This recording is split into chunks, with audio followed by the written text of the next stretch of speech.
Start with Miracle. I mean, you hold Haley to 4 points, had a big game off the bench, obviously, gave the team a big lift. I mean, were you expecting to come out and make that kind of impact tonight?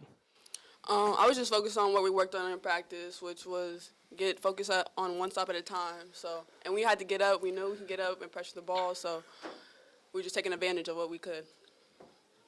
We're going to Grace here in the back. Thank you. For Darion, I saw that your family made the trip down. I mean, just how cool was it to have the game that you did, knocking off number 9 LSU in front of them here in the building? All glory goes to God. I'm just blessed and fortunate enough to be in the situation I am. As a team, we were all hyped up anyway just because of how good LSU is. I mean, they're a great team. So just having my family down here was a bonus, and I just wanted to, go out there and play hard, do the things that I can control for not only my teammates, coach, and staff, but for my family as well. We're going to Stephon here in the front. Jerk, for you, I mean, think about the time you've been here at Mississippi State, to have a sellout crowd and have a top 10 win like that. What's that mean? It just means the world. Just going out there knowing, not only does your team have your back, but the fans have your back. Coach Sam says it a lot, that the fans are like our sixth man. So just knowing, that they're here no matter what through adversity is unbelievable to watch, and it's just something you wish, to play in front. D, you said y'all had some of the best practices that y'all have had all year earlier this week. What did you see in practice that you felt like you could translate into this game tonight? I think the biggest thing was hitting and just being more physical. We knew LSU was going to come in, and, their ability to get offensive rebounds, we knew that was something that we had to focus on. So just in practice, we went at each other, just being more physical, being up on each other just to prepare us for this game. Drakela, at the beginning of the month, Coach talked about you put it on the headband. He called it Headband Jerk January. Is it going to stay for February? Yeah, pretty good finish to the month there. It didn't last that long, as you can see. I think I'm better without it. So I might just go Jerk January. So. Darion, the last minute, you hit the big three-pointer when y'all were kind of struggling offensively, and then the big free throws. These are kind of the moments that you come here for. What did that feel like to knock down those shots and know that you were going to lead the team to a top 10 win? Those are one of those moments that you just dream about when you're a kid, just in big situations against top teams. I mean, my teammates and coaching staff, they truly believe in me, and they get mad when I don't shoot the ball. So, just having that confidence, not only within myself, but knowing that I have them behind me, it's just something that's surreal, and it's just I live for those moments, like you mentioned. Miracle, when you came to the game, LSU was having a lot of success muscling in the backcourt, disrupting everything, and you kind of settled things down. Was that the whole idea, just to play physical with them in return? Yeah, it was definitely just be match or be even better than their energy and physicality. So we knew what we were coming into, and we prepared for it. So I knew we were going to get that win. You're in the front. Jerk, this was the first time in SEC play you guys outscored an opponent in the third quarter. Just what maybe changed about your guys' mindset coming out of halftime? We worked on it. We noticed every third quarter we were coming out kind of sluggish, so we kind of got a new game plan going out 5 minutes before the clock during Rainbow, just getting more shots up and just not getting cold. So it's something we worked on, and we had success, so we probably just keep doing it. Miracle, it wasn't too long ago that you were just being recruited to come here. What was it about the pitch from Coach Purcell and his staff that made you believe that coming here could lead to heavy moments like tonight? It was just his energy. It was contagious from the start, and I was just he knew where he wanted to go. He wanted to bring great people in here to do something special, and that's what I want to do in the SEC. Jerk, you played in some good atmospheres here, but this one was, it hadn't been like this in the past few years. What was it like tonight playing in front of that crowd? It's just surreal. It's unbelievable. I'm so proud of this team, this coaching staff, the fans. It's just, I'm speechless, as you can see, but I'm just glad we were able to, pull it out in front of them and, just fight hard for them. They were so happy, so it makes me happy. Darion, when Jessica, they tried to force the ball into her, and she kind of fumbled it and just really more shoved it out to you and passed it to you. Were you looking instantly to shoot? Yes. Honestly, yes. Coaches, Coach Gabe, like, he gets mad at me if I do not shoot the ball or look to shoot the ball. So, and like how the game was going, I felt confident. I felt like I had the hot hands. So when she kicked it out to me, I just let it go, honestly. Kentucky, I said about it.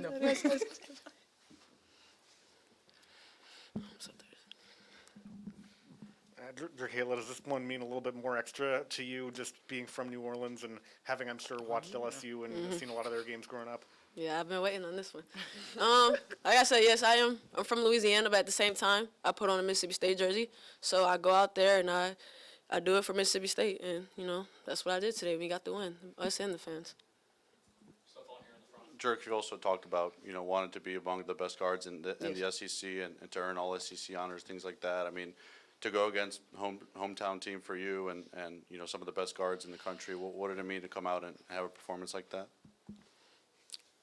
You feel like you proved something? I just the game spoke for itself. Yeah. The game spoke for itself. Any more questions? Good one, Jerky. 3 scoop. No. 4 scoops. And some peanut butter. 4 scoops. Well, you all know I'm a man of words, but I'm really still speechless in multiple ways. Man, this fan base. Special. I mean, my wife's bringing me to the game. I've got radio, and we couldn't get down, y'all, the ramp. And so I told her, just let me out. Then when she lets me out, people start rolling down their windows and they're high-fiving me, okay? And next thing I know, I'm going up the sidewalk, and the students are coming underneath the bridge. I look up at the hump, and there's a line sitting ready, and I was just speechless. I was like, this is what I dreamed about. This is the moment I wanted to come here. I know the history that's been done before me, but I just told everybody, including these players, give me a chance, but most importantly, give us a chance together. And for us to have a night where, again, this place is special. It's the hump. And, again, I keep referring back to those moments when I watched South Carolina and Mississippi State. I was in awe. And I think tonight was that night for somebody else to watch across the country. And hopefully, most importantly, a lot of people that had questions about Mississippi State. We answered that, but most importantly to the recruits who were dialed in, talk to me nice. All right, my phone is open, my phone is on because, again, this is a special place. And it started with our administration. We had practice yesterday, and the marketing team was laying out shirts. And I literally stopped practice, and I said, guys, look what's going on right now. And we clapped. We thanked them.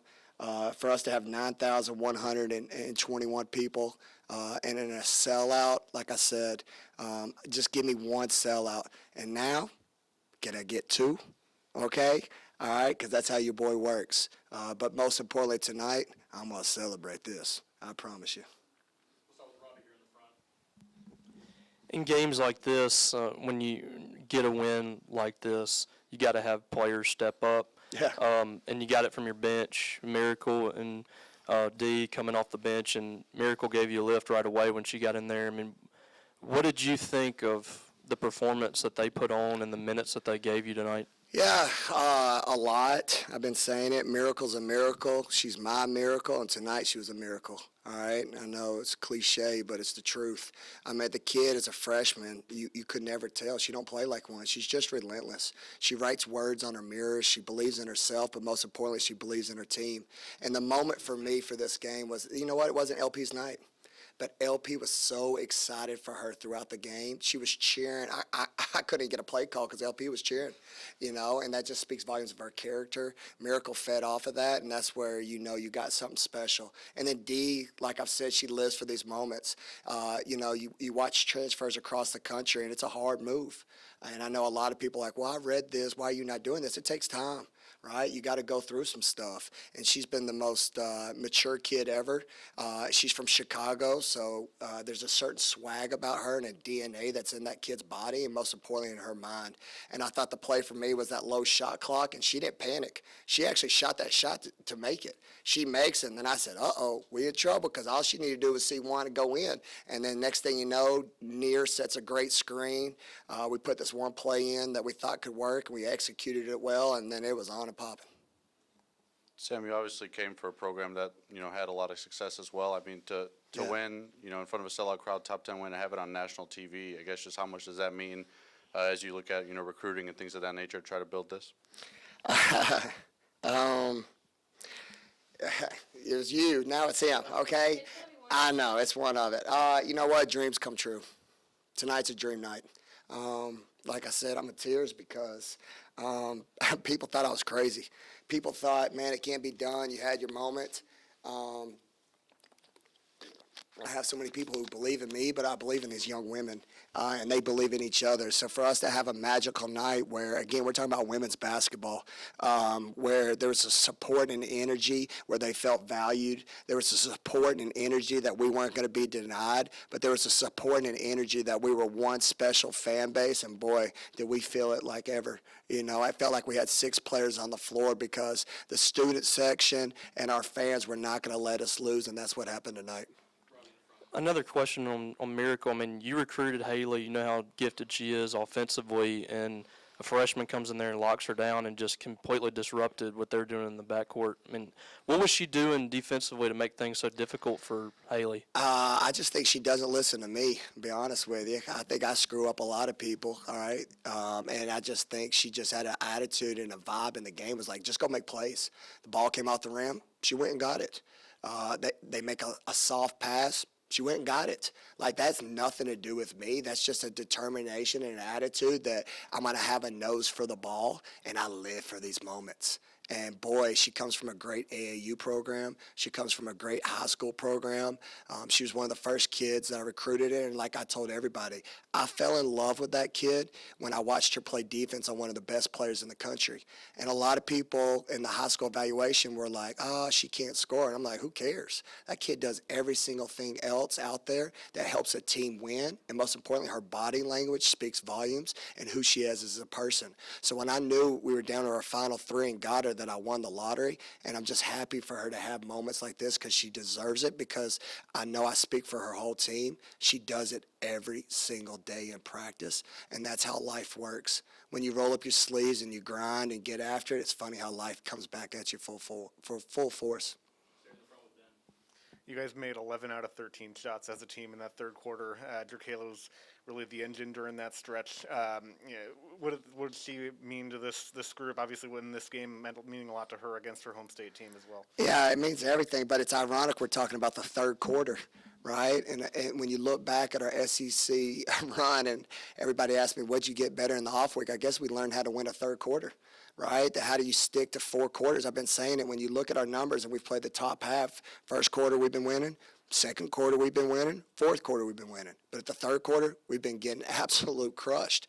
So I took it personal and was like, I'm giving the worst halftime speeches ever, okay? Then we learned that maybe we should warm up better. Then we had another come to Jesus meeting. But then tonight it was just poised. My staff was, we usually go in at 10 minutes, and they were like, hey, 10 minutes. I was like, I ain't going in there. I'm going in there with, give them about 1 minute or 2 minutes, because here's the thing. We didn't do anything in that first half we worked on all week. We turned it over 10 times, and I'm going to go in and ask them if they actually want to do what we worked on. And if you do, then we're going to win this game, and that's what they did. They got refocused. They weathered the storm, and boy, did that sunshine light up when that fan base just got our back, and it was contagious after that. Jessica and the post players maybe didn't have a big stat line, but what were they doing just to really keep Angel Reese from taking control of the game, just really disrupting their post play? And I'm not meaning this rude, but have you seen Jessica's body? That's what happened. She's strong, she's physical, and her body language, you feel like you're taking her, but you're not. She's just there, and you can't get rid of her. So it's demoralizing, and I know people always laugh at me like, oh, you just gas your players up. I really believe I got one of the best post players in the country. And it doesn't always have to be points. It doesn't always have to be rebounds. I thought the charge she took early was a huge momentum. And then, like I said, what player, all right? And Michelle Clark-Hurd brought up a good point. Most tall women lack confidence. She's like a point guard. Okay, she's grabbing the team, and when Jessica Carter grabs you, you ain't got nowhere to go. I mean, that wingspan is woof, and she's like, we're not losing, we're winning this game, and it's her demeanor. So you can't put a price tag on that. There's nothing in the box score that'll show it, but anybody knows the game, knows how valuable she is, and what a bright future she has ahead of her. Sam, you guys have obviously played your two toughest games of the year now with South Carolina and LSU. You compete, strong for about a half in Columbia, and then obviously more so about tonight. What does that say about how close you feel like this program is getting back to being, atop of the SEC and where they were in terms of the college basketball Whoa, landscape? that's a great question. Well stated, but here's the thing. All I know is I'm celebrating tonight.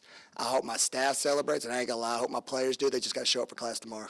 All right? This SEC's tough, y'all. I mean, you want to talk ahead or to your point, which is a great question. All I can think about is Kentucky waxing Arkansas, and we barely beat Arkansas. So there's no nights, and like I said, this is a great win, but like I said against Ole Miss, this can't define our season.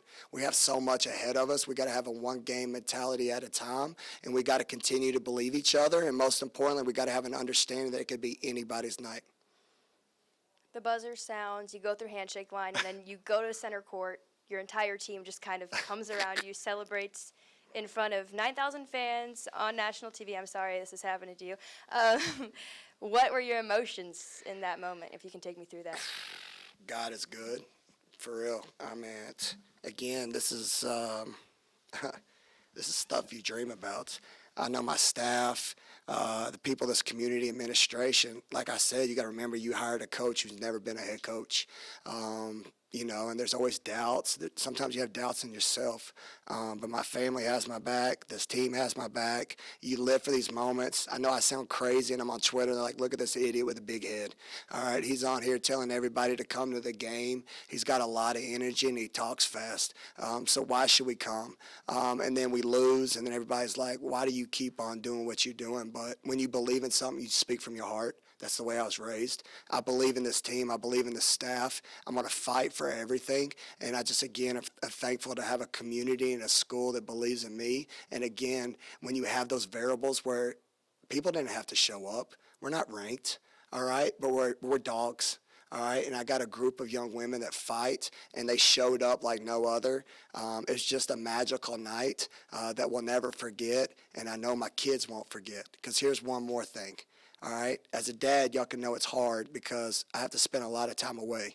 So I'm going to share a funny little story with you. So last year, I let them pick one game a year. All right, and I don't know why I picked one more, because after this, I'm going to let them do 2 or 3. But last year, I said, what's the one game you want to win? And Dad will do something nice. So I phrased the question wrong. And last year, they said, Dad, if we beat Tennessee, we want a trampoline. I said, okay. So we beat Tennessee in double overtime. This year, I do the same question. And I say, kids, and I'm dead serious here. I go, what's the one game that you want to win? And they're like, Dad, LSU. And I was like, perfect. Why not? LSU. I said, okay, what are we doing if I beat LSU? And I'm thinking, trampoline. They said, Dad, we want a pool. Okay? So now I'm going to have to ask for donations because my kids have some big girl. I don't think they're going to be happy with a plastic pool, so Daddy's got to figure out some financial situations after this game when things slow down. So shout out to my kids for also believing that they could win this game too. Not to follow that up, but You weren't ready for that. Yeah. you mentioned how Lauren was engaged on the bench. I mean, right before the second half started, you kind of pulled her aside on the court. What was the message to her, and how do you feel she responded? She went from -14 in the first half to a +10, even though she didn't start the half. Yeah, I just knew the backstory. I saw her parents and family out on campus. I actually walked campus today. It was really cool. Shout out again to marketing.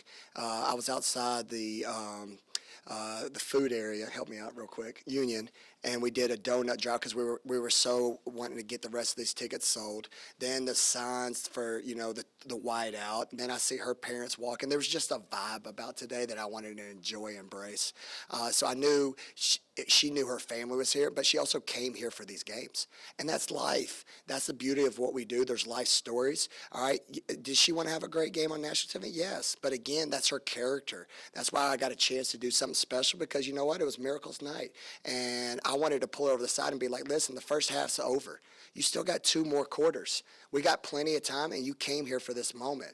And I said, if it works in your favor, let's ride it like no other. And if it don't, I need you on the bench. And she was like, Coach, I got you. And again, for have a kid like that where it could have easily sold or been about her, she was. I saw her jump, and I thought she was Jess for a second. She got so high. I was like, is that 6'5"? No, but it's LP. Okay? So she was a joy, and I know she put me in a great spirit, and most importantly, her team, too. Any more questions for Coach? All right, thank you, Coach. Thanks, everybody.